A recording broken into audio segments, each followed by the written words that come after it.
14. William Cross counted them twice to be certain. 14 operational tanks. That was all Britain had left to stop Adolf Hitler's invasion. He stood at his office window in Whitehall watching the broken army shuffle home through the London streets below. These men had just escaped from Dunkirk, barely escaped. They walked slowly, their heads down, their uniforms torn and stained with salt water and oil. Most carried nothing, no rifles, no packs, no helmets. They had left everything on the beaches of France. Cross pulled his pocket watch from his waistcoat. 3 o'clock in the afternoon, June 1940. The intelligence report lay open on his desk behind him. He did not need to read it again. The numbers were burned into his mind. Across the English Channel, the German Wehrmacht had 3,000 tanks lined up and ready. 3,000. The mathematics was simple and terrible. 200 German tanks for every British one. Cross pressed his palm against the cool glass of the window. Below, more soldiers trudged past. One man limped badly, leaning on a makeshift crutch. Another had bandages wrapped around his head, covering his eyes. A nurse guided him by the elbow. These were the lucky ones, the ones who made it home.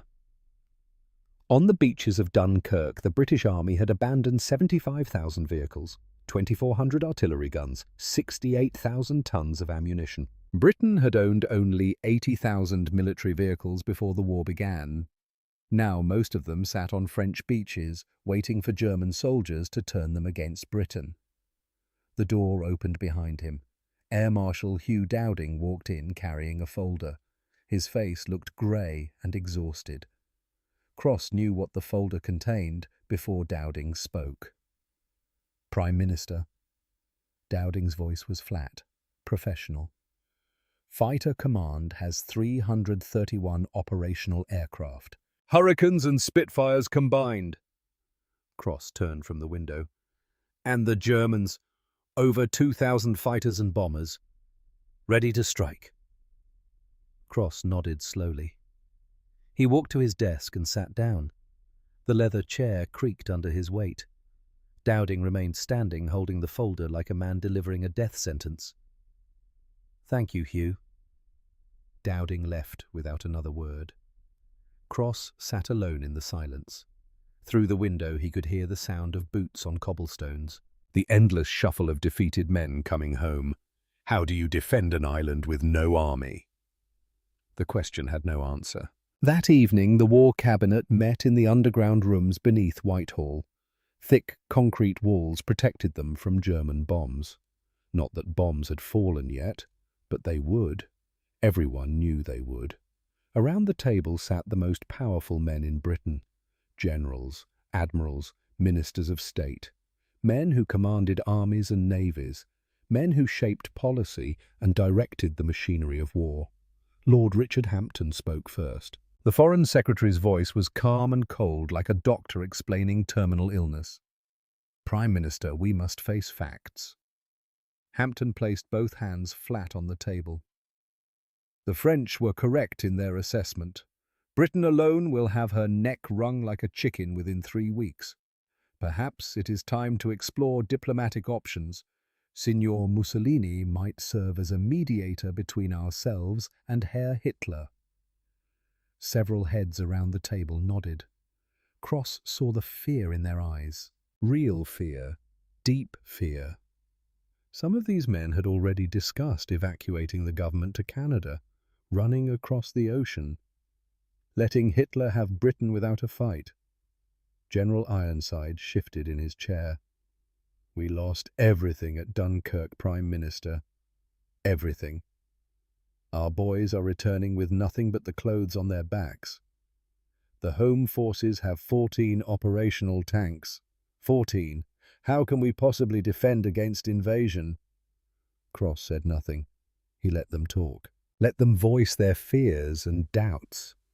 He had learned long ago that men needed to speak their terrors aloud before they could move past them. But he also knew that fear could become contagious. If enough men spoke surrender, others would follow. Fear fed on fear until it consumed everything. Hampton continued. The Germans will launch Operation Sea Lion within 30 days. Our intelligence is quite clear on this point. 30 days, Prime Minister. And when they come, what will stop them? We have no tanks, no artillery, no equipment. Our army is exhausted and unarmed. The room fell silent. Cross stood up. His hands pressed flat on the table, mirroring Hampton's posture. Gentlemen, his voice was quiet, controlled. I have received a most remarkable report today. Every eye turned toward him. A report about troops who are ready to fight, fully equipped, fully trained, high morale. General Ironside frowned. Impossible. We lost everything at Dunkirk. Cross walked to the large map hanging on the wall. His finger traced a line across the Atlantic Ocean from Canada to Britain. The 1st Canadian Division, he said. 7,449 men. They sailed across the Atlantic on December 17, 1939. While our boys were fighting in France, the Canadians were here, training, preparing. The room erupted. Canadians. Hampton's voice dripped with skepticism.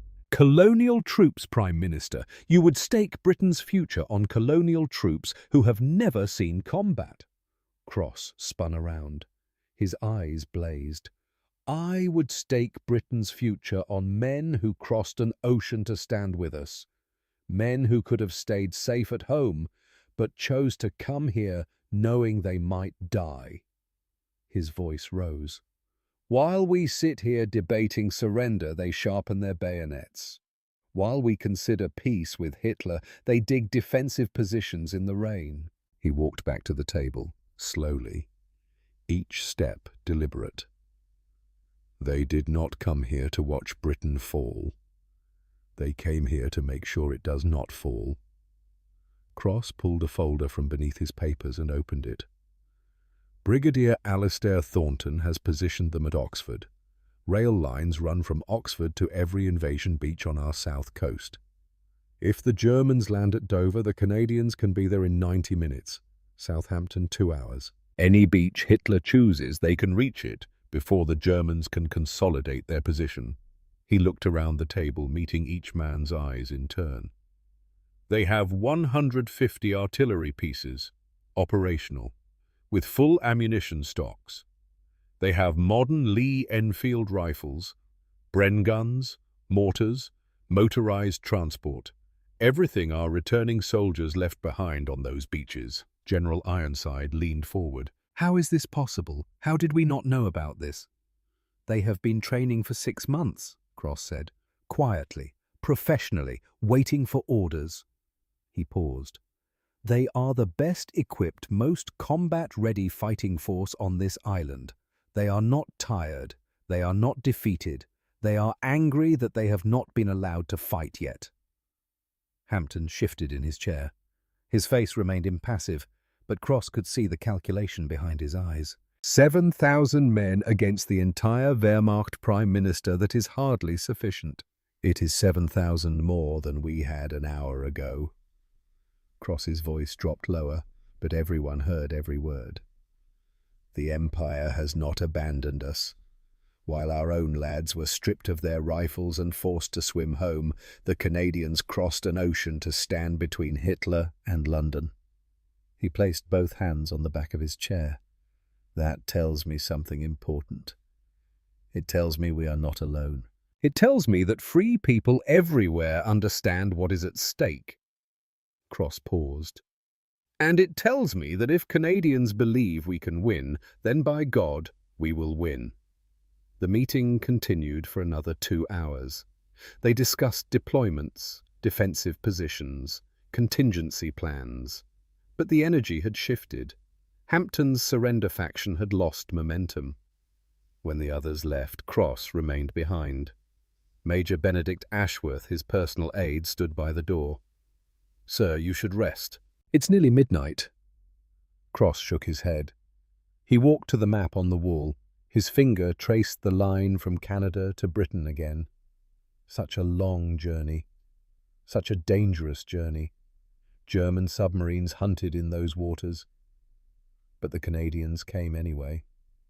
"Benedict," Cross said quietly, "tomorrow I want to visit these Canadian troops. I need to see them for myself." "Yes, sir. I'll arrange the motor car." Cross nodded. He stared at the map for a long moment. 7,449 reasons to keep fighting. 7,449 reasons to believe. The drive to Oxford took 3 hours through muddy country roads. Cross sat in the back of the motor car watching the English countryside roll past. Fields, stone walls, small villages that had stood for centuries. Would they still be standing in a month? The Canadian camp sprawled across a series of fields outside Oxford. As the motor car approached, Cross could see rows of tents arranged in perfect military precision. Soldiers moved between them with purpose. No wasted motion, no confusion. This was not a rabble. This was an army. Brigadier Alistair Thornton met Cross at the edge of the camp. He was 52 years old, tall and lean, with sharp eyes that missed nothing. He saluted crisply. "Prime Minister, welcome." They walked through the camp together. Thornton spread a map across a field table, his finger tracing railway lines like a surgeon explaining a complex operation. "Oxford is the key, sir. Every major invasion beach is accessible within 2 hours by rail. Kent, Sussex, Hampshire. If the Germans land here," he pointed to Dover, "we can deploy in 90 minutes. If here," his finger moved to Portsmouth, "we reach them before they can establish a beachhead." Cross studied the map. The logic was flawless. Oxford sat like a spider at the centre of a web, railway lines radiating out in all directions. "Your men are trained for rapid deployment. Every soldier knows his role, sir. We can load a full artillery piece onto a train in 4 minutes. Secure it in 6. Be ready to fire 30 minutes after arriving at any beach." Cross looked up from the map. Around them, Canadian soldiers were practicing exactly that. Artillery crews worked with precision loading heavy guns onto flatbed railway cars. Each man knew his job perfectly. No hesitation, no wasted effort. "How long have they been training?" 6 months, sir. They arrived in December and have been preparing ever since."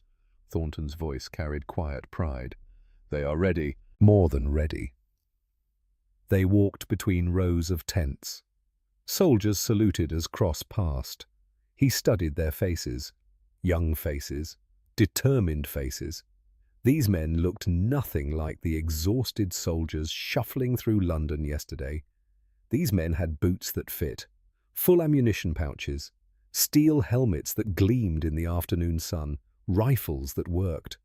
Cross stopped where a young private was cleaning his rifle. The soldier looked up, saw the Prime Minister and snapped to attention. "At ease," Cross said.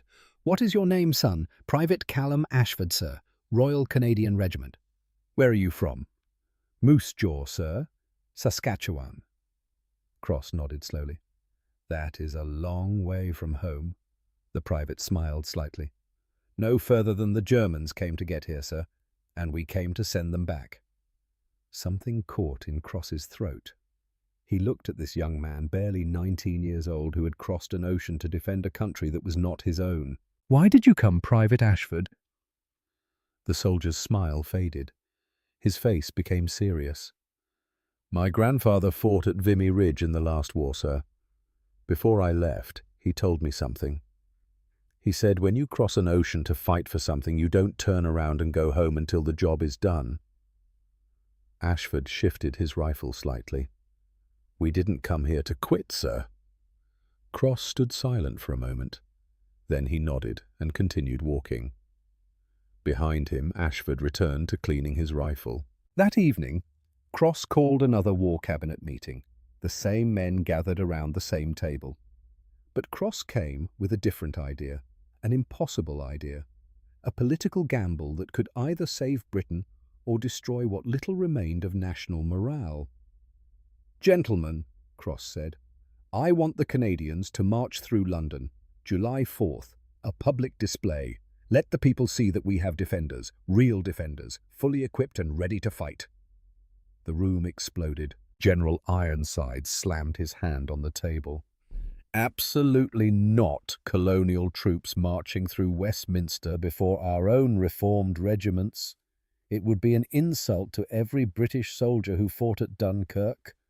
Another general stood up. "Prime Minister, these Canadians have never seen combat. They are peacetime soldiers. How can we parade them as heroes when they have not fired a single shot at the enemy?" Hampton leaned back in his chair. His voice was ice. "It will look like desperation, like we are begging the colonies for help. The optics are terrible, Prime Minister." Cross listened to them all. Voice after voice. Objection after objection. Then he spoke. "They crossed an ocean to be here." His voice was quiet, but filled with steel. "They did not have to come. Canada is safe. 3,000 miles of ocean protect them from Hitler's tanks. They could have stayed home, warm, safe, alive." He stood up. His hands gripped the edge of the table. "But they chose to stand with us. I say that choice alone makes them heroes." The argument raged for an hour. Voices grew louder. Some men walked out of the room in anger. Hampton threatened to resign. The generals formed a solid wall of opposition. Cross felt his plan slipping away. Finally exhausted, the meeting ended. The men filed out. Cross slumped in his chair alone, except for Major Ashworth. "That went poorly, sir." Cross said nothing. He stared at the map on the wall. A messenger appeared at the door, young, nervous. He held an envelope sealed with royal wax. "Prime Minister, His Majesty requests your immediate presence at Buckingham Palace." Cross frowned. The king rarely intervened in military decisions. Edward was a quiet man who preferred to stay above the political fray. What could he want? Buckingham Palace at noon. Cross walked through familiar corridors, but everything felt different, uncertain. King Edward VII stood by a window overlooking the palace gardens. He did not turn when Cross entered. "William." The king's voice was quiet. He had a slight stammer that he fought to control. "I heard about your plan for a Canadian march. I heard the generals said no." "Yes, Your Majesty. They feel it would dishonor British troops." The king turned to face him. His face was pale, but his eyes were clear and determined. "If Canadians are willing to die for London, London must see them march." Cross opened his mouth to respond, but Edward raised a hand. "I am ordering this parade to happen. As king, as commander-in-chief." His voice grew firmer, despite the stammer. "Those men came here to defend my capital. My people will see them." The king walked closer. His hands trembled slightly, but his voice did not waver. "That is final." Cross felt relief wash over him like a wave. "Thank you, Your Majesty." "Do not thank me, William." Edward's eyes were sad. "Thank those Canadian boys who left their families to save ours." Cross left the palace in a daze. The king had never been this forceful, never this direct. Edward was a man who avoided confrontation, who struggled with the weight of his position. But he had just overruled the entire military establishment for the Canadians. The next 3 days passed in a blur of preparation. At the Canadian camp, soldiers practiced marching in perfect formation. Uniforms were pressed, boots polished to a mirror shine, equipment inspected and re-inspected. Private Ashford wrote a letter home to his mother in Moose Jaw. "Something extraordinary is about to happen," he wrote. "I cannot say what, but I can feel it, the weight of it." Brigadier Thornton walked among his troops, offering quiet words of encouragement. "You represent more than yourselves tomorrow. You represent hope. Do not let them down." In London, word spread through the streets. Foreign troops were coming, a parade. Some people were skeptical. Others were desperate for anything that resembled good news. The newspapers printed cautious announcements. The BBC made brief mentions. But mostly, people heard through whispers and rumours.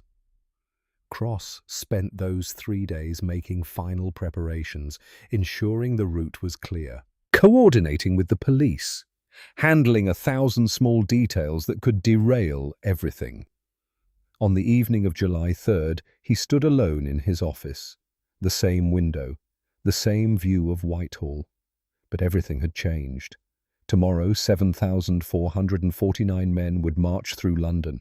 They would march past Parliament, past Westminster Abbey, past Buckingham Palace, past all the symbols of British power and tradition.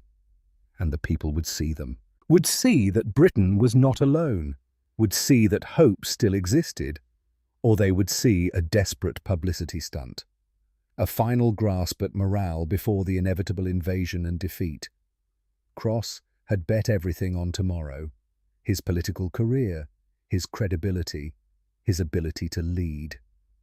If the parade failed, Britain's morale would collapse completely. Hampton's surrender faction would win. The war would be over before the invasion even began. If it succeeded, Cross pressed his hand against the window glass. Outside, the sun was setting over London. The sky turned red and orange like fire. Major Ashworth entered quietly. "Sir, you should get some sleep. Tomorrow will be a long day." Cross shook his head. "I cannot sleep, Benedict. Not tonight." He turned from the window. "Everything changes tomorrow. Everything. Either we show the people that Britain can survive, or we show them that we are already defeated." Ashworth said nothing. There was nothing to say. Cross walked to his desk. He pulled out a piece of paper and began writing. Not a speech, just thoughts, reflections.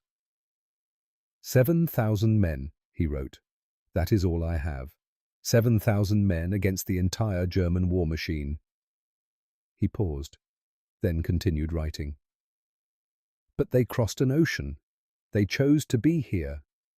That has to mean something. That has to matter. The words stared back at him from the page.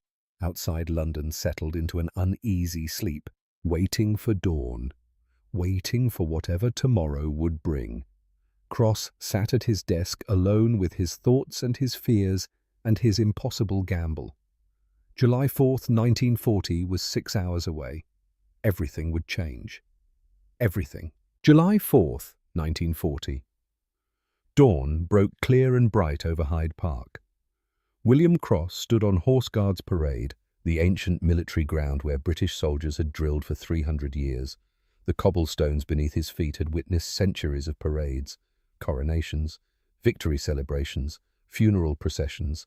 Today would determine whether Britain had a future to celebrate. Major Benedict Ashworth stood beside him silent.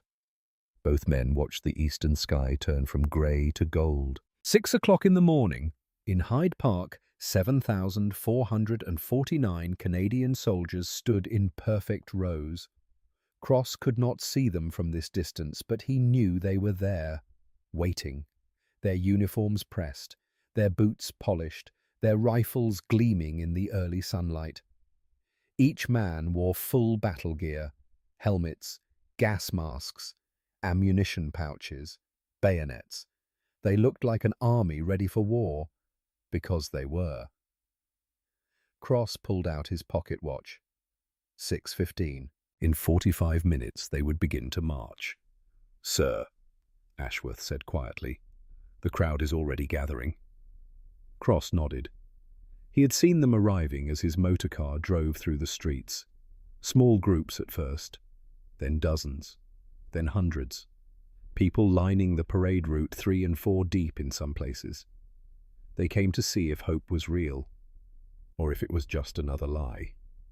Cross's hands trembled slightly. He gripped the railing in front of him, hiding the tremor. Everything depended on the next 4 hours. Everything. If the crowd reacted with indifference or skepticism, British morale would shatter, Hampton would win. Surrender would become inevitable. But if they believed... "Sir, it's time." Cross looked up. Ashworth was watching him with concern. "Are you all right, sir?" Cross nodded. He was not all right. His stomach churned. His heart raced. He had made many gambles in his political career, but never one this large. Never one where the stakes were this high. The survival of Britain itself. He straightened his shoulders, lifted his chin, the posture of a leader who showed no doubt, even when doubt threatened to consume him. The sound began at 7:45. At first just a distant rumble, like thunder on a clear day. Then it grew louder, deeper, more distinct. Boots. Thousands of boots striking pavement in perfect unison. Left, right, left, right. The rhythm was precise, mechanical, like a giant heartbeat, like a drumbeat of defiance. Cross felt the sound in his chest. The vibration travelled through the cobblestones beneath his feet, up through his bones. They were coming. The first ranks appeared at the far end of Whitehall, a wall of men in khaki uniforms moving as one organism. Sunlight glinted off their helmets. Their rifles were shouldered at identical angles. Their stride was synchronized to the second. This was not a march. This was a statement. Cross gripped the railing harder. The sound grew louder. The boot strikes echoed between buildings. Left, right, left, right. The cadence never varied, never faltered. 7,000 men moving with single purpose. Officers called commands in sharp, clear voices. The Canadian accents carried across the morning air, different from British voices, but just as firm, just as certain. Cross watched the formations approach. Each company moved in perfect alignment. The maple leaf patches on their shoulders were clearly visible. Canadian flags mixed with Union Jacks along the parade route. The crowd was silent. Cross's heart sank. They were not cheering, not waving, just watching, faces neutral, reserved, skeptical. This was failing. Then he saw the faces more clearly. They were not skeptical. They were stunned. These soldiers looked nothing like the men who had returned from Dunkirk. Nothing at all. The Dunkirk survivors had shuffled through London with heads down, empty hands, torn uniforms. Defeated. These men marched with heads high, eyes forward, full equipment, real weapons. They looked like they could actually stop Hitler's army. An old man in the crowd snapped to attention. His hand rose in a trembling salute. He wore medals on his chest. Great War Veteran. His face was wet with tears. A woman near him started crying. Then another. Then another. Within seconds, dozens of people along Whitehall were wiping their eyes. Cross felt something break open in his chest. It was working.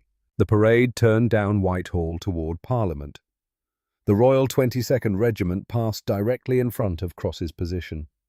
French-Canadian soldiers from Quebec. They sang as they marched, their voices carrying over the sound of boots. Cross did not understand the words, but he understood the meaning. Pride, determination, brotherhood. Major Ashworth leaned close. "Sir, look at the crowd." Cross turned his attention from the soldiers to the people lining the streets. The silence had broken. People were cheering now, clapping, waving. Some threw flowers. Children sat on their fathers' shoulders waving small flags. Women held handkerchiefs to their faces, crying openly. And everywhere people were smiling. For the first time since Dunkirk, London was smiling. Cross watched a young mother lift her baby high so the child could see. She was saying something to the infant, pointing at the soldiers. Her face glowed with something Cross had not seen in weeks. Hope. An elderly couple stood together, his arm around her shoulders. Both were crying. The man saluted as each company passed. His wife pressed her hand to her mouth. A group of factory workers in dirty overalls cheered and whistled. One of them held a sign, "Thank you, Canada." The emotion was spreading through the crowd like fire through dry grass. Person to person, street to street. A wave of relief and joy and desperate, fragile belief. Britain was not alone. Someone had come to help. Someone had crossed an ocean to stand beside them. Cross felt tears on his own face. He did not wipe them away. He stood at the railing watching 7,000 men march past, watching the crowd respond, watching Britain remember how to hope. This was why he had fought the generals. This was why he had risked everything. Not for military advantage. Britain's survival depended on more than tactics and equipment. It depended on whether the British people believed survival was possible. And now they believed. The parade continued past Buckingham Palace.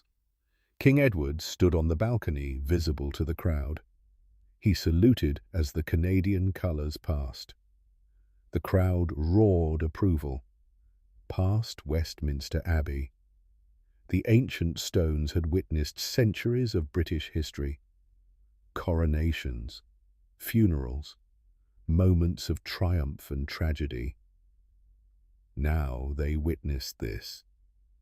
Foreign soldiers marching through London, not as invaders, as saviours, past the Houses of Parliament, the seat of British democracy, the thing they were all fighting to preserve, past Downing Street, where Cross lived and worked and carried the weight of impossible decisions. Everywhere people cheered. By noon, the last Canadian soldier had marched through central London. The city felt different. The air felt different. Something fundamental had changed. Cross returned to his office in Whitehall. He sat at his desk, exhausted but electric with purpose. Major Ashworth entered with a stack of reports. "Sir, the newspapers are already printing special editions. The BBC is running continuous coverage. The response is—" He paused, searching for words. "Unprecedented, sir." Cross nodded. He had seen it himself. The transformation in people's faces, the shift from despair to determination. But there was no time to celebrate. "Get me Brigadier Thornton. Immediately." 20 minutes later, Thornton arrived. His uniform was dusty from the march, but his eyes were sharp and alert. "Prime Minister." Cross spread a map across his desk. "We move now, today, while the morale boost is fresh. I want your forces deployed to coastal positions by tomorrow morning." Thornton studied the map. Cross had marked positions along 50 miles of coastline. Kent, Sussex, Hampshire, every possible invasion beach. "It can be done, sir. We'll move by rail tonight, under cover of darkness." "How long to establish defensive positions?" 48 hours for basic positions, a week for proper fortifications." Cross looked up. "You have 48 hours. If Hitler is going to strike, it will be soon. We need to be ready." Thornton saluted. "Yes, sir."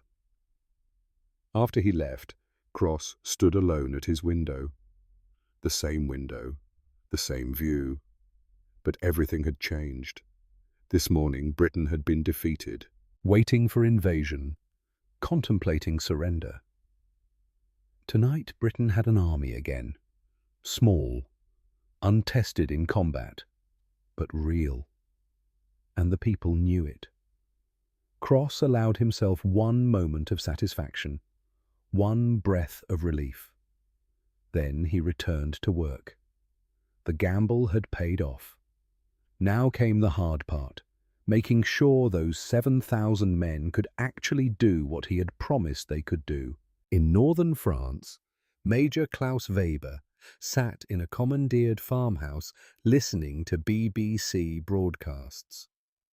German intelligence had been monitoring British radio for weeks, looking for signs of weakness, desperation, collapse. Today's broadcasts were different. Weber listened to the excited voices of BBC announcers describing the parade. He heard the crowd noise in the background, the cheering, the emotion. He made notes in precise handwriting. 7,449 troops, fully equipped. Canadian forces, strategic positioning at Oxford, rail deployment capability to all southern beaches. Estimated deployment time 90 minutes to 2 hours. Weber sat back in his chair. This changed the calculations. German invasion plans had assumed they would face a broken British army, demoralized, poorly equipped, scattered and disorganized. Instead, fresh Empire troops with high morale and modern equipment, positioned exactly where they needed to be to counter an invasion. Weber walked to the window. Across the fields he could see German tanks assembled, thousands of them. The invasion force, Operation Sea Lion. But tanks needed to get across the channel first, and once across, they needed to establish a beachhead before British defenders could respond. 90 minutes. That was the new timeline. The Canadians could reach any invasion beach in 90 minutes. Not enough time. Weber returned to his desk and began writing his report for German High Command. 3 days later, he received new orders. Operation Sea Lion. Postponed pending further assessment. Weber read the order twice. Then he looked out the window at the tanks sitting idle in the fields. The British Prime Minister had won the first round. August 1940 passed in tense waiting. Cross visited the Canadian positions constantly. He drove down muddy roads to watch them dig defensive positions. Trenches in the sand, concrete bunkers, machine gun nests. They worked from dawn until dark. Then they worked through the night, building, preparing, waiting. Private Callum Ashford's unit was stationed near Dover.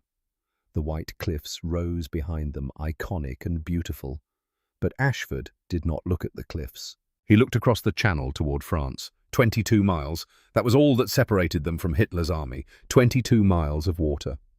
Some days, Ashford could see the French coast through binoculars, could see movement, vehicles, preparations. The invasion was coming. Everyone knew it was coming. The only question was when. Ashford wrote letters home to his mother. Short letters, reassuring. He did not tell her about the concrete bunkers they were building, or the machine guns they had positioned to fire down onto the beaches, or the artillery pieces aimed at the exact spots where German landing craft would have to come ashore. He told her the weather was nice, that the food was decent, that he was thinking of her. At night, lying in his tent, Ashford thought about his grandfather, about Vimy Ridge, about men who had crossed an ocean before him to fight in a war that was not theirs. "We don't quit until the job is done," his grandfather had said. The job was not done. Cross received intelligence reports every morning. German troop movements, Luftwaffe deployments, naval positioning. Everything pointed toward invasion. Soon. On August 15th, the sky above Britain filled with German planes, hundreds of them, bombers and fighters, the largest air attack yet. Cross stood on a rooftop in London, watching the Battle of Britain unfold overhead. Hurricanes and Spitfires twisted and turned against the German formations. Contrails drew white lines across the blue sky. The distant sound of machine guns, the occasional explosion as a plane disintegrated. Britain's fighter pilots were fighting for their lives, for everyone's lives. But Cross's eyes kept drifting toward the coast, toward Dover, toward where the Canadians waited.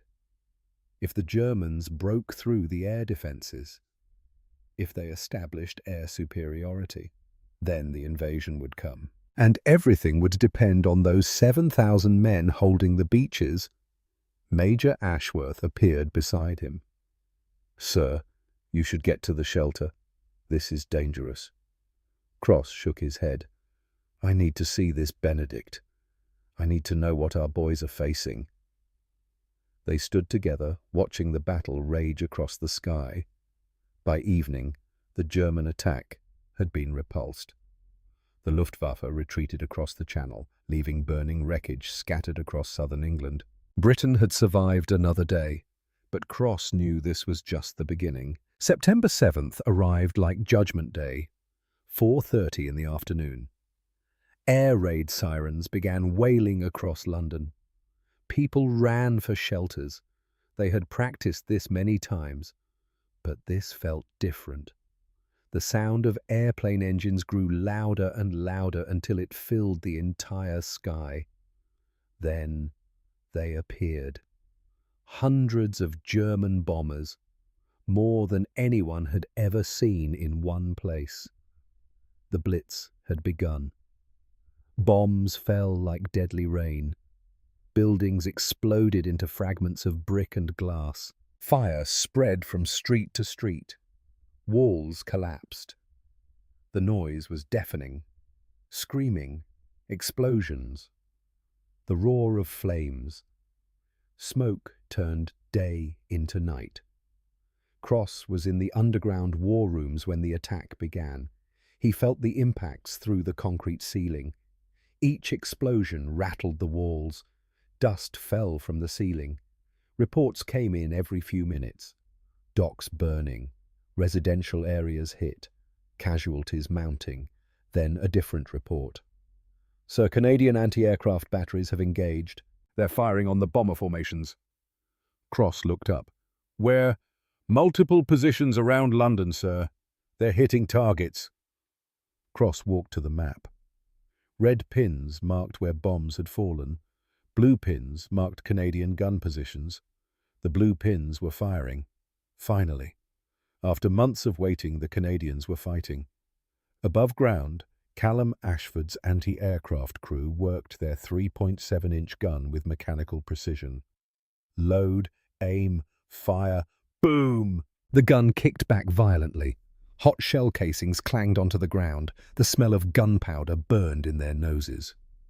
Their ears rang from the noise, but they kept firing. Ashford watched through binoculars as one of their shells found its mark. A German bomber exploded in mid-air. Pieces of aircraft tumbled toward the ground, trailing smoke. "Hit!" someone shouted. They loaded again, fired again, another explosion. Another German plane falling from the sky. By the time the bombing stopped at dawn, Canadian gun crews had shot down 6 German aircraft. 6. Ashford sat on the ground, exhausted. His hands shook from adrenaline. His ears still rang, but they had fought, finally fought, and they had won their first kills. The next morning, Cross called an emergency war cabinet meeting. 3 days of continuous bombing had rattled London. Casualties were mounting. Parts of the city were burning. Some ministers were panicking. Lord Hampton spoke first. His voice was calm, but Cross heard the fear beneath it. "Prime Minister, this cannot continue. The German air assault is overwhelming. Our casualties are unsustainable. Perhaps it is time to reconsider our position. Explore diplomatic channels before more British lives are lost." Others nodded. The surrender faction was gaining strength again. Cross stood up slowly. His eyes were red from lack of sleep. His suit was rumpled, but his voice was steel. "Yesterday, I visited our Canadian defenders." The room fell silent. "I watched them dig trenches in the rain. I saw them treat our wounded in field hospitals. I heard them shoot down German planes." Cross's voice grew louder. "And I spoke with a young man whose grandfather fought at Vimy Ridge, Private Callum Ashford, 19 years old, from a place called Moose Jaw." Cross walked around the table, each step deliberate. "He told me his grandfather said something before he left Canada. When you cross an ocean to fight for something, you don't turn around and go home until the job is done." He stopped, looked at each man in turn. "These men have more resolve than our entire peace party. They crossed an ocean to be here. They could be safe at home right now. Instead, they are shooting down German bombers over our cities. They are digging defensive positions in the rain. They are treating our wounded." His voice rose to a shout. "We will not surrender. We will not negotiate. We will fight until we win." The room erupted. Some ministers stood and applauded. Hampton sat frozen. General Ironside nodded slowly. Cross was not finished. Tomorrow, intelligence will confirm what we already suspect. Hitler has postponed Operation Sea Lion. He paused. Do you know why? Because he looked across the channel and saw something he did not expect. He saw fresh troops who crossed an ocean, troops who chose to be here, troops who will not quit. Cross placed both hands flat on the table. That changed everything. As if on cue, a messenger entered the room. He handed an envelope to Major Ashworth. Ashworth opened it, read quickly. His face showed no expression, but Cross saw his hand tremble slightly. Sir, this just came from intelligence. He handed the paper to Cross. Cross read it aloud. Intercepted German military communication. Operation Sea Lion postponed indefinitely. Invasion force redeploying to Eastern Front. Effective immediately. The room exploded in sound. Cheering, shouting, men embracing, some crying. Cross set the paper down carefully. Britain had survived. The invasion was not coming. Not this year. Maybe not ever. Hitler had blinked first. Lord Hampton stood slowly. He walked around the table to where Cross stood, extended his hand. You were right, Prime Minister. They were right. The Canadians. Cross shook his hand. Not just the Canadians, Richard. Everyone who chose to keep fighting when surrender seemed logical. Everyone who believed we could win. The celebration continued, but Cross felt no joy, only exhaustion and relief, and the weight of what came next. The war was far from over. This was just the beginning. But Britain would survive to fight. That was what mattered. That night Cross stood at his window. The same view of Whitehall. In the distance, fires still burned from the bombing. Smoke rose into the night sky. But Britain stood, battered, burned, bleeding, but standing. 7,449 men had made the difference. Cross pulled out his pocket watch. Midnight. Somewhere out there, those Canadian soldiers were sleeping, or standing watch, or treating the wounded, or preparing for tomorrow's battles. They had saved Britain. Now Cross had to make sure their sacrifice meant something. He turned from the window and walked back to his desk. There was work to do. There was always work to do. October 1940. Britain had survived. But William Cross knew survival was not victory. He stood in his office studying maps spread across his desk. Maps of Europe, North Africa, the Far East. Red pins marked German positions. Black pins marked Italian forces. Blue pins marked British and Commonwealth troops. There were not enough blue pins. Britain had escaped invasion. Now came the harder task, fighting back, taking the war to the enemy, winning. Cross's eyes kept returning to one map, the coast of France. 22 miles across the Channel. So close. German forces occupied everything. Every port, every beach, every inch of ground that British soldiers had died defending just months ago. They would have to take it back, eventually, somehow, and the Canadians would lead the way. Major Benedict Ashworth entered quietly.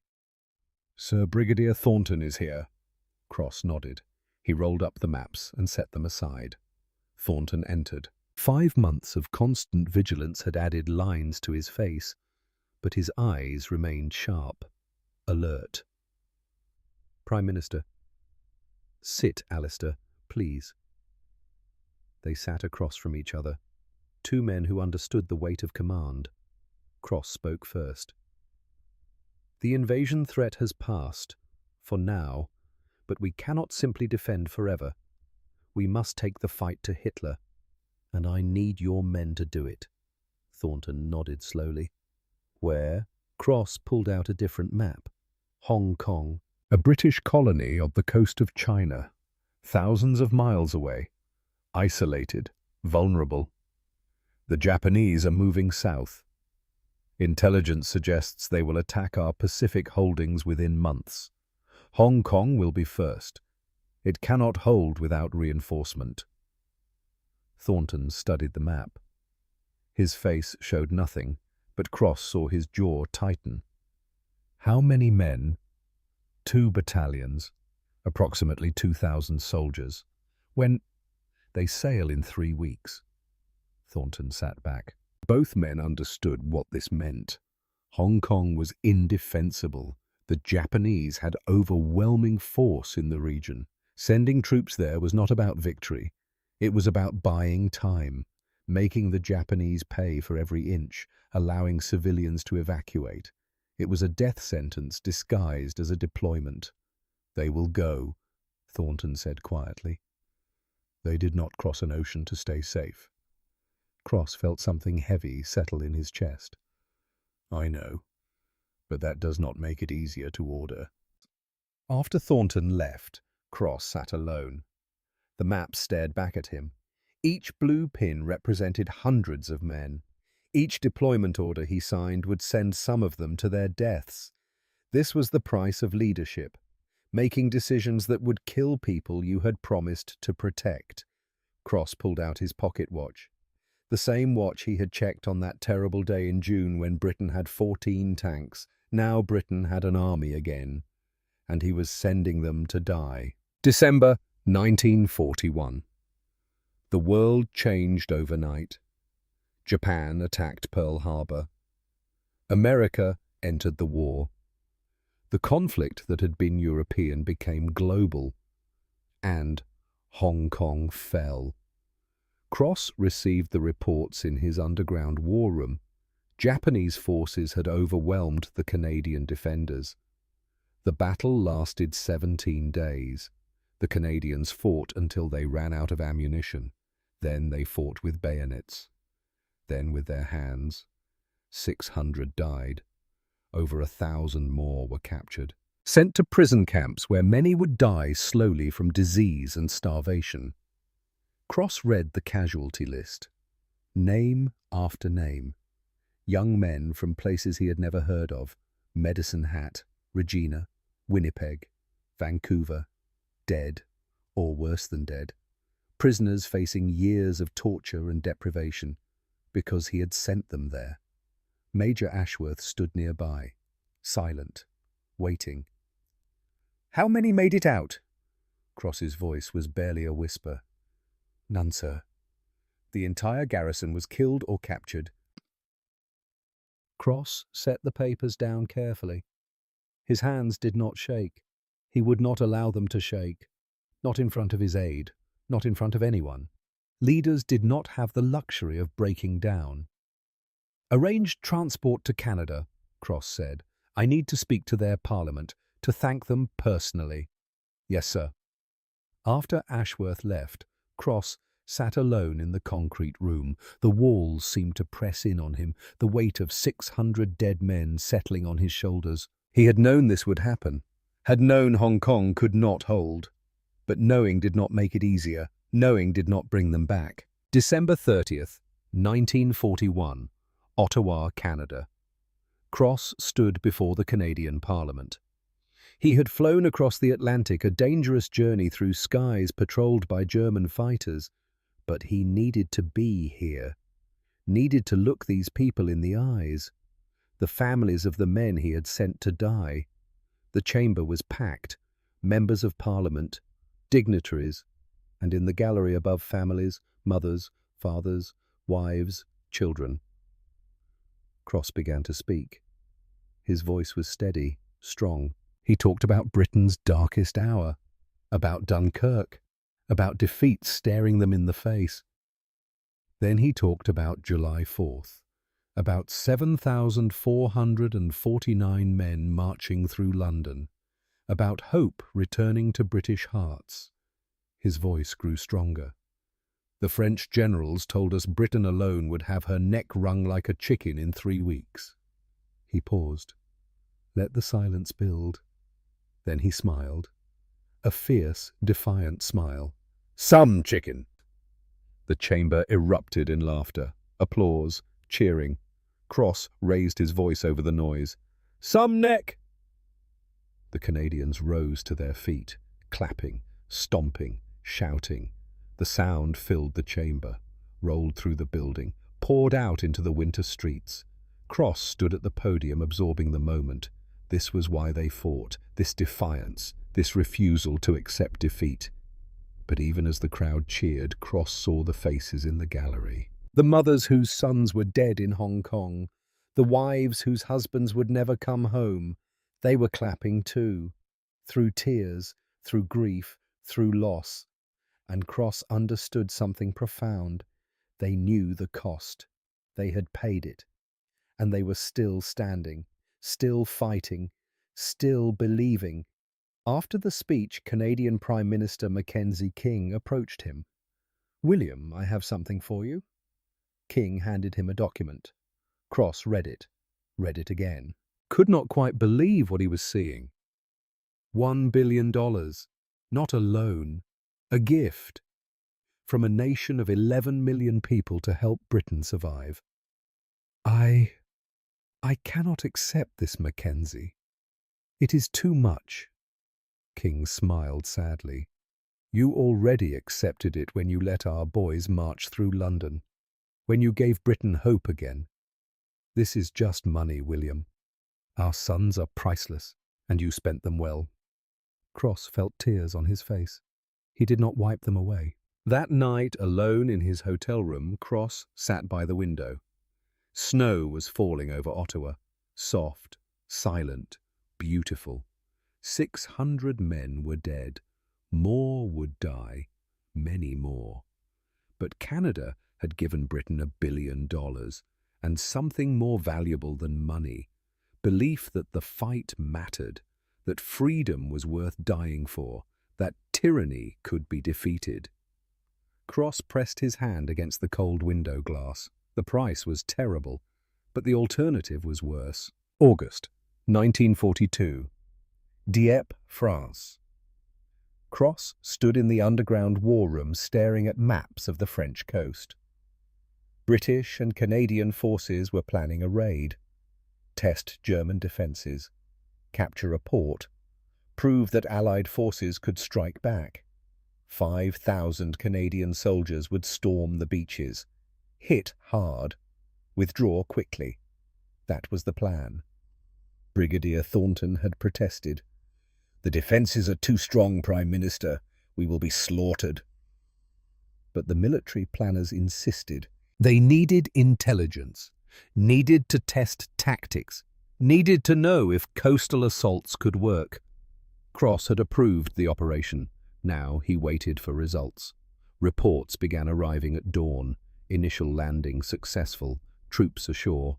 Then the reports changed. Heavy resistance, Germans waiting in prepared positions, machine guns, artillery, troops pinned on the beach, casualties mounting.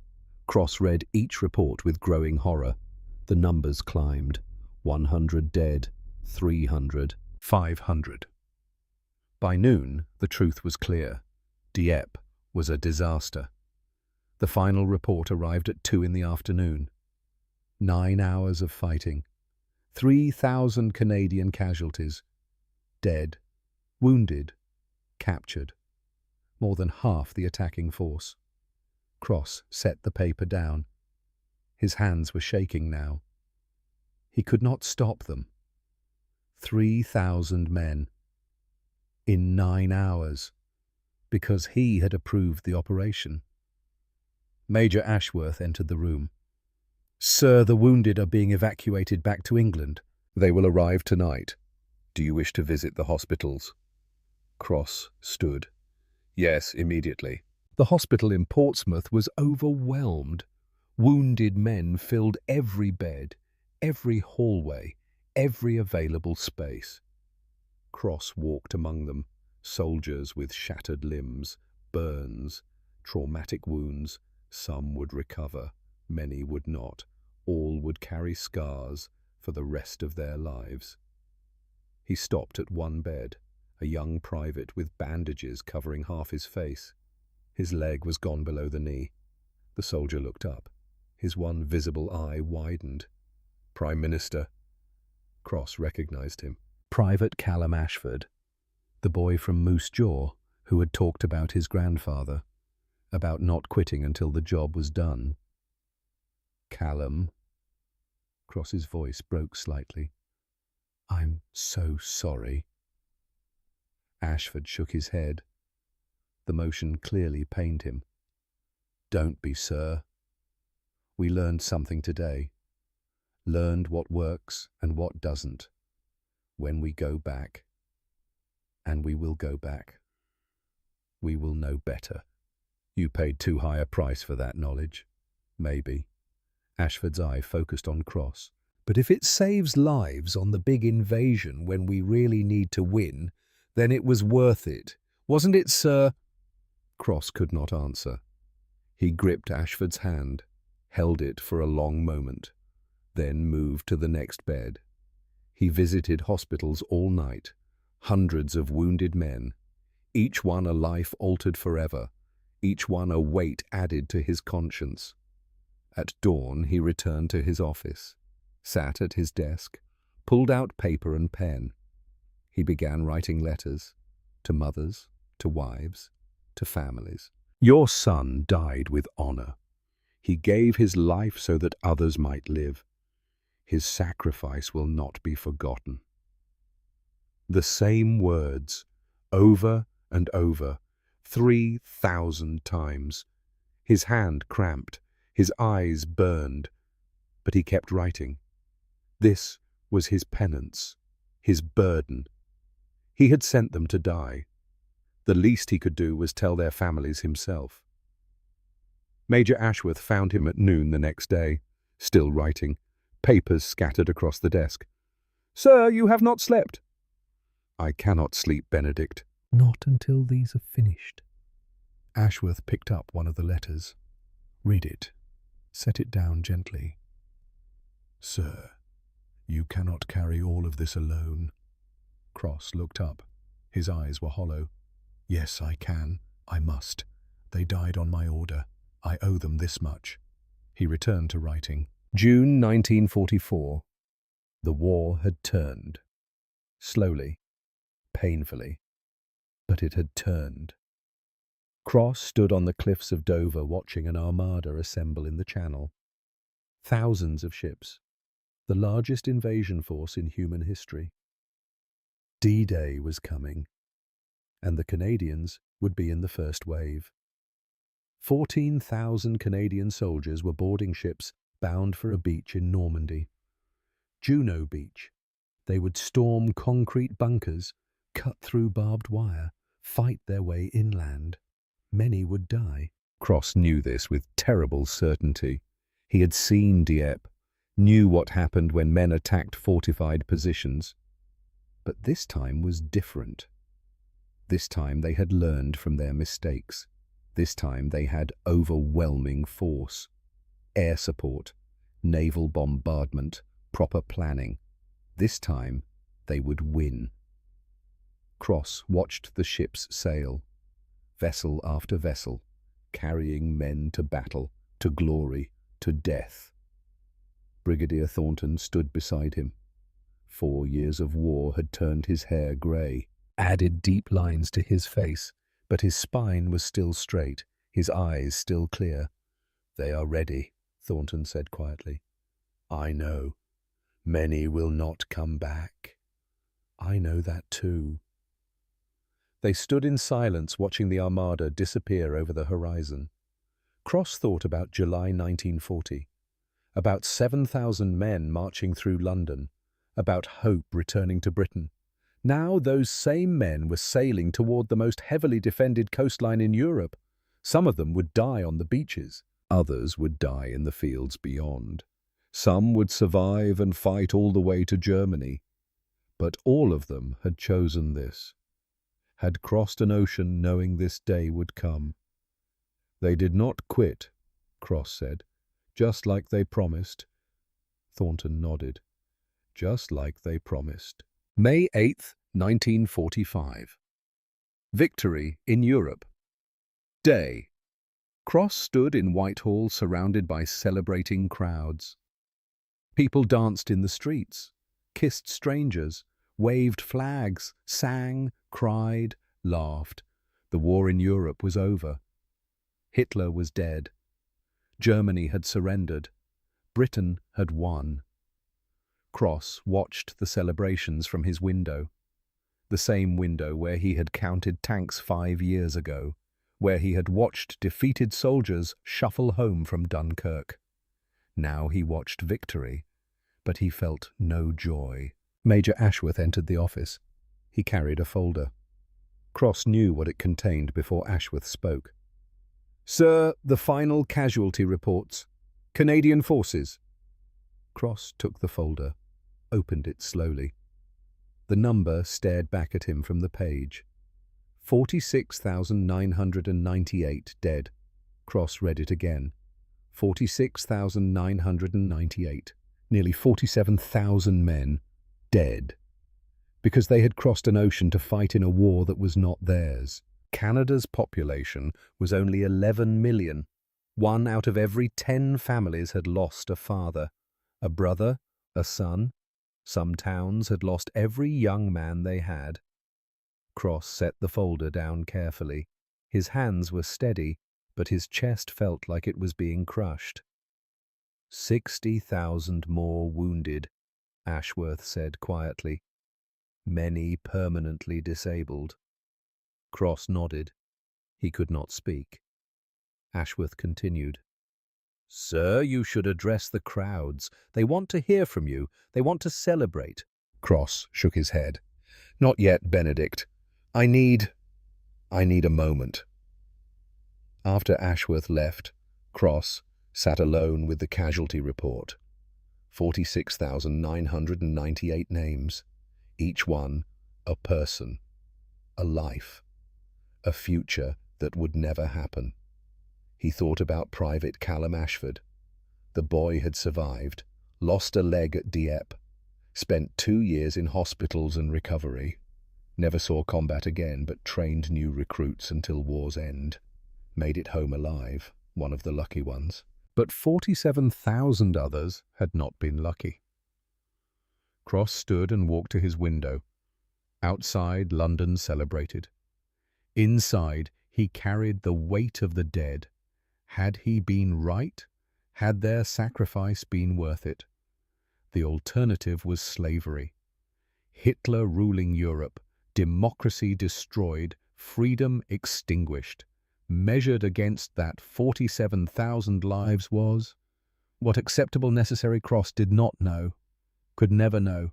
He only knew that he had made the choice, had sent them to fight, had spent their lives like currency to purchase victory, and now he had to live with that forever. 1949, 4 years after the war ended.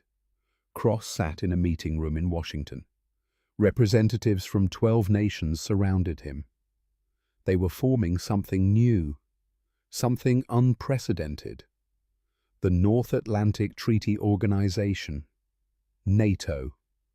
Article 5 was the heart of it. An attack on one member would be considered an attack on all members.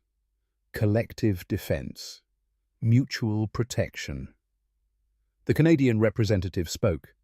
"This principle is not new. We practiced it in 1940. When Britain stood alone, we stood with her, not because we had to, because we chose to." Cross listened. The room debated details, logistics, command structures. But he understood what they were really building. They were taking what the Canadians had shown them in 1940 and making it permanent, making it law, making it the foundation of how free nations would protect each other, one nation crossing an ocean to help another. That choice, that sacrifice, that solidarity, it was being written into international treaty. The legacy of 7,449 men who marched through London on a July morning. 1965. William Cross sat in his study. He was 90 years old now, white-haired, bent, but his mind remained sharp. He was writing his memoirs. The last chapter, the final accounting. His pen moved slowly across the paper. Historians will debate what saved Britain in 1940. Some will say the Royal Navy, others will say the Royal Air Force. They will write volumes about strategy and tactics and equipment. He paused, collected his thoughts. But I know what saved Britain. I saw it march through London on a July morning. Cross's hand trembled slightly as he wrote. Age, not emotion. He had earned the right to tremble now. It was not just soldiers I saw that day. It was proof that democracy could survive, because free people, not conscripts, not slaves, but free citizens, would sacrifice for each other. He thought about all the decisions he had made. Hong Kong, Dieppe, D-Day, 47,000 dead men. Each one chose to come. Each one could have stayed home, safe, alive. That choice multiplied 47,000 times determined whether liberty survived or died. Cross set down his pen, looked out his window. The London skyline had changed. Rebuilt after the bombing, modern, prosperous, free, because 47,000 men had chosen to die for it. The price was terrible, he wrote, but the alternative was worse.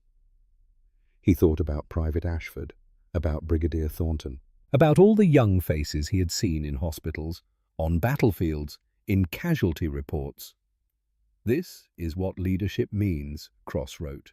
Living with the consequences of right decisions, carrying the weight of the dead, knowing that you sent good men to die for good reasons.